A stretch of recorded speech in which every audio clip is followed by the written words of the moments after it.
Hey guys, this is Lala Legacy back with another episode of Plus Mosaic. So, we finished Alicia's side story. So now we're gonna go on to Lavie's, which is a bond of knives and guns. Let's go.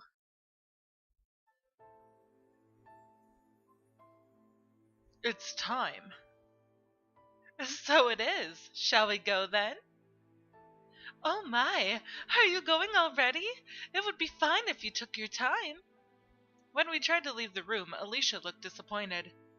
It's not like we were going to hang out. Or it's not like we're here to hang out. We can't help it even if you want to keep us here. Huh? Oh, that is right. I just see you and Ro as friends. We could chat any time if it's a day off. That is true. I might go to your room the next time around. You're welcome any time, Miss Alicia. Warrant Officer Lavie, our work isn't over yet. Our relief is probably waiting for us. We'd best report to them. Okay, I'll go. You wait here, Warrant Officer Haruna. Very well, please do. Lavie nodded once and left the room. Of course, we should have gone to report together, but at this facility, it's really just a formality. No, wait. I feel like I'm being affected by Major Inaba's carelessness. You would be best off not worrying about it. You are quite unsociable, even in the best of times, after all. It would be easier to talk to you if you were just a little more laid back. I'm not here to make friends. It was a bit of a cold response, but it's not like it wasn't true. Lately, I had felt like I hadn't been exercising properly with how inadequate the facilities were. Ro, you have not changed much at all. Perhaps it would be best if you caught the Major's illness as well. An illness, huh? I don't think people change that easily. That's not true. Alicia tilted her head a bit and smiled cheerfully. When Major Inaba first came to this place, he was meek and quiet as a kitten. He somehow wound up the way he is now, right after he was promoted from second lieutenant to major.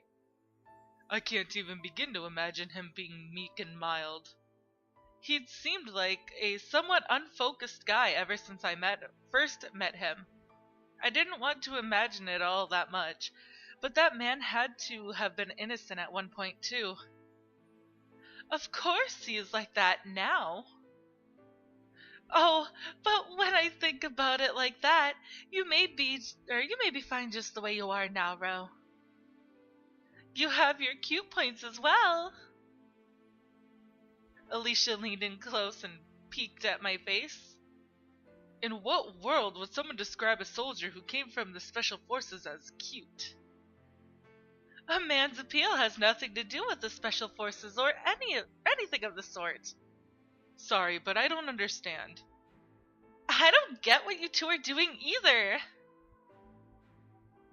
My, Lavie. Did you notify them? Lavie had managed to return without either of us noticing she was back. For some reason, she seemed to be upset with me. Here I am, doing your job, and the moment I come back, I catch you flirting with the maid.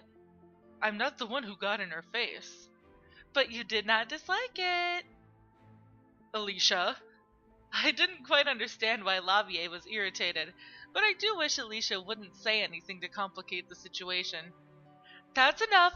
It'll be weird for our relief if we're still here, so let's get going already. Got it. See you, Alicia. Yes, sir. Let us play again sometime. Oh, God. Alicia smiled optimistically and waved her hand. I wanted to escape before she could say anything else. Literally me. Lavie was nimbly proceeding ahead of me. I couldn't help but feel her footsteps were a bit louder than normal. She had been avoiding eye contact since earlier. Hey, Lavie. Warrant Officer Haruna, do you like maids? What? Or do you just like those slow and steady types? What are you talking about? I'm asking about your preference. Lavie stopped and turned my way. She had an even more irritated look than before. Well, I guess if I had to pick, I prefer the slender type. I'm not too particular about looks, but I don't mind beautiful. I didn't expect your answer to be so straightforward. You've got some guts, don't you? I hear that a lot. I see. So you like slender, beautiful maids. I didn't mention anything about maids. And girls who stick out in all the right places are great too, huh? I see. You might always have a sour look on your face, but you're a man too, Warrant Officer Haruna. Listen to what I'm actually saying. But I guess there's nothing I can do about it, is there? If I had huge breasts like Alicia's dangling off me, they'd just get in the way when I run, wouldn't they? That's right. I'm content with my small breasts. I need them. This is a problem of necessity? I was always under the impression that the size of a woman's chest grew completely independent of their wants and needs. Well, if that's what Lavie wanted to set her mind to, then who am I to say otherwise? Although I got the feeling that if I kept pressing this issue, I would likely get stabbed. What? You have something you want to add? Come on, spit it out! No, not in particular, but you're right, they would get in the way for a soldier. So long as you understand that. You don't look convinced. Shut up! Leave me alone! A woman's heart is complicated. I didn't think it was worth worrying about, but it appeared to be an important matter for Lavie. Yeah, I don't remember what voice I gave Lavie to begin with because, she kind of faded out early on in the playthrough. So, I'm just giving her whatever voice. Goodness, I do worry about it quite a bit myself, you know. It's nothing to pout over. Our shift is over for today. We have tomorrow off. So you could at least get a little excited about it. And whose fault do you think that is? She clicked her tongue loudly, making sure I heard it. Well, I kinda understood what Lavie was trying to say, but... Hey, Warrant Officer Haruna. Yeah? Just as I responded, uh-oh. I was grabbed by the collar, pushed against the wall, and our lips met. Oh my. I could trace the shape of her lips around mine. The pain in my back from when she pushed me into the wall melted away under the sensation being conveyed through my lips. Then, those soft lips suddenly parted from me. Lavie!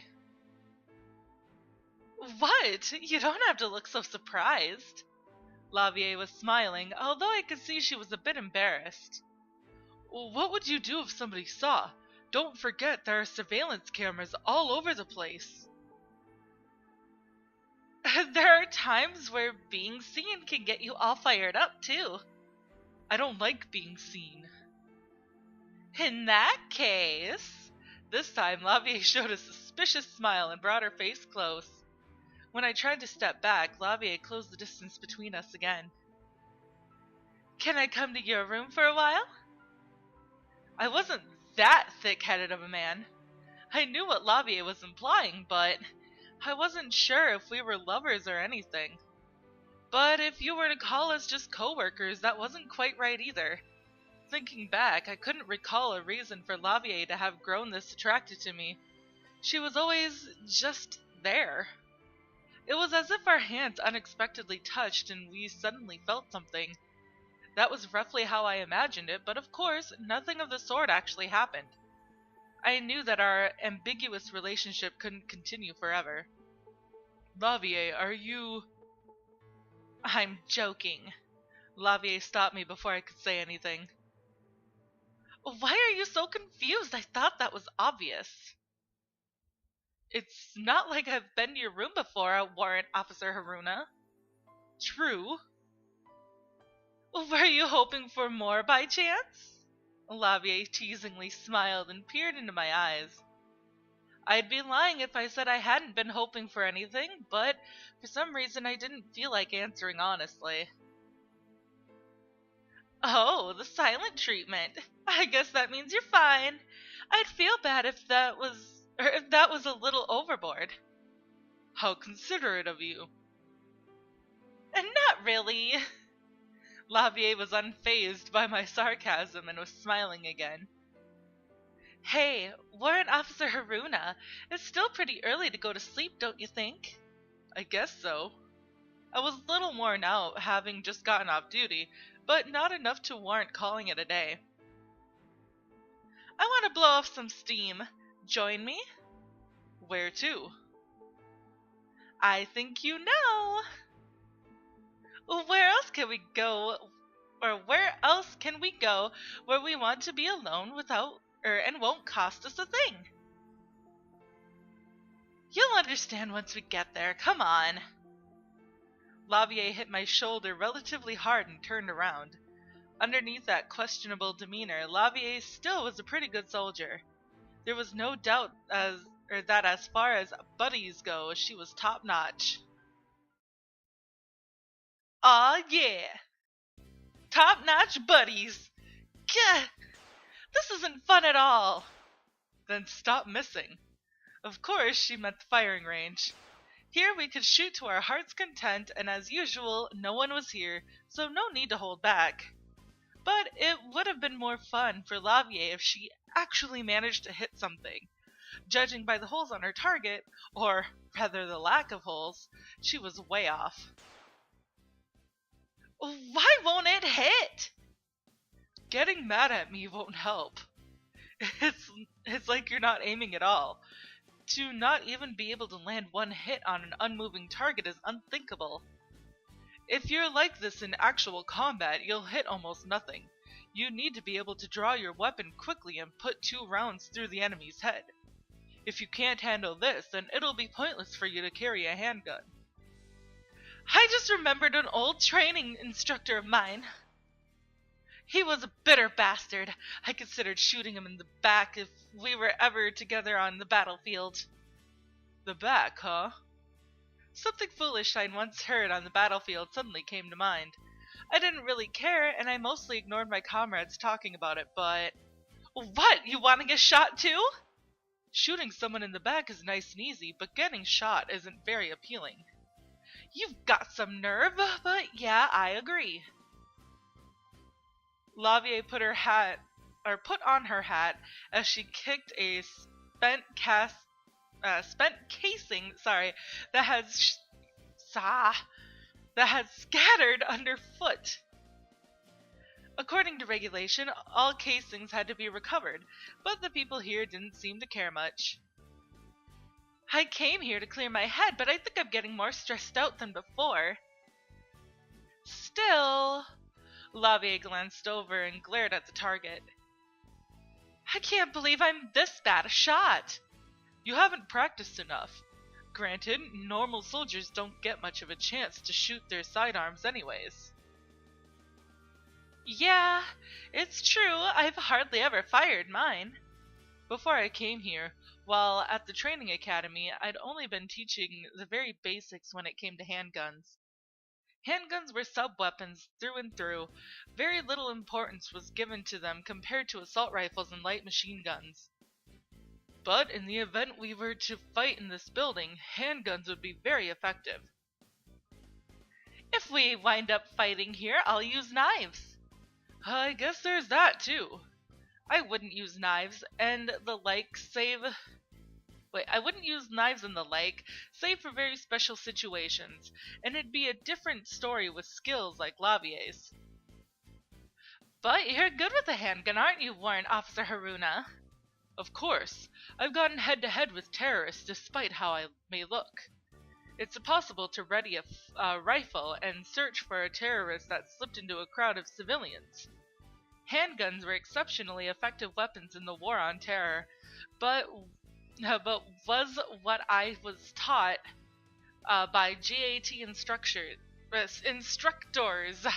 Sorry, I cannot read apparently today. I had their shooting drills memorized by heart. But just how handy were handguns on my urban missions? In that case, maybe I could ask a favor of the master. A favor? It's simple. I just want you to let me practice a little. What are you... Lavie got uncomfortably close with a smile still on her face. She stopped close enough to kiss me. It's nothing major, just, practice using a gun on someone. Oh, damn! Lavie's wrists moved flexibly, and the knife she produced in an instant sliced through the air right up against mine. Damn, Lavie, what are you doing?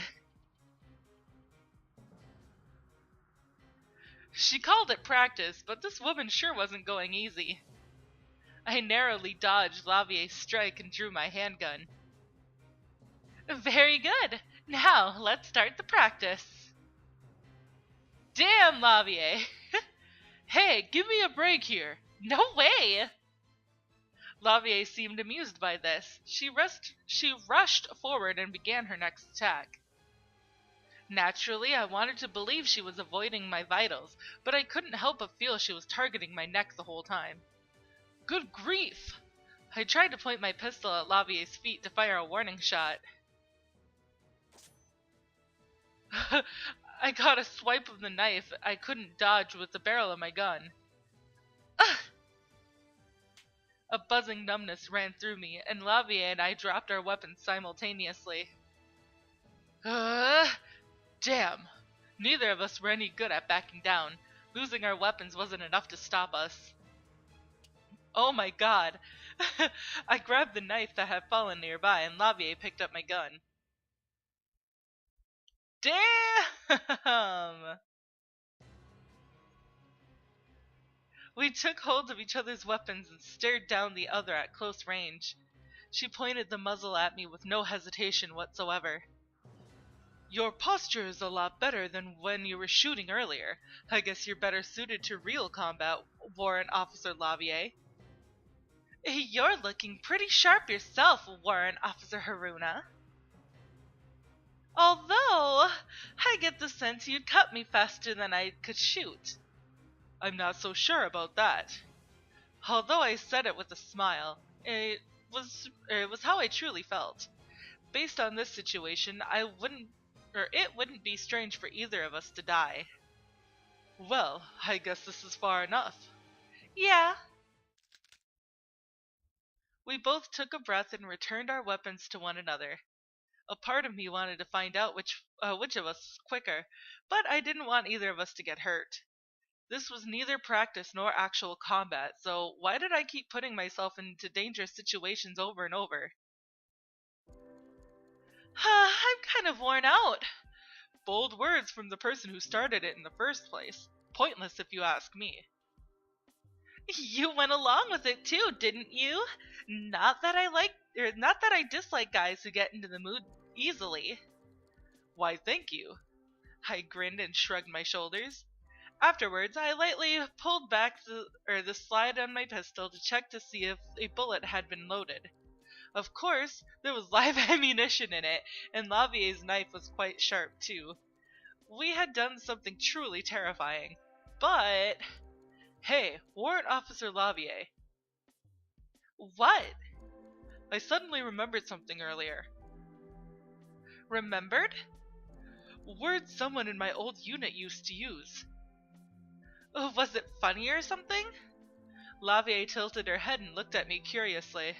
She couldn't tell where I was going with this, and didn't appear to be too amused. Not funny, just... your back lover, or something like that. I ignored him, so I don't remember all that well. Your back lover? The heck is that? I've never heard that one before. They might only have said it in our unit, since there were a lot of women for some reason. Women? Question marks had been flying all around Lavie's face for a while now. I guess talking in such a roundabout way wasn't very like me. The female soldiers in our unit were quite the livewires. Some of them were more active than the men. Since they were still just normal people, a few of them got into relationships with their male counterparts. Romance between soldiers was prohibited, but our superiors tolerated it in most cases. It wasn't exactly easy to stop a relationship just because they were told to. Those couples were always fighting and protecting each other's backs. They were lovers, yet they didn't stop being comrades on the battlefield. They trusted their backs to each other, protected them, so they called their partners their back lovers. What a lame name! No kidding. I grinned wryly as I remembered those days. Back then, my comrades were important to me and I relied on them, but... Did you have one? No, I didn't. I had never once thought of entrusting my back to someone else. But that is all the time that I have for this episode, guys. So if you liked it, please give it a big thumbs up down below. And if you haven't already, subscribe. And I will see you in the next video.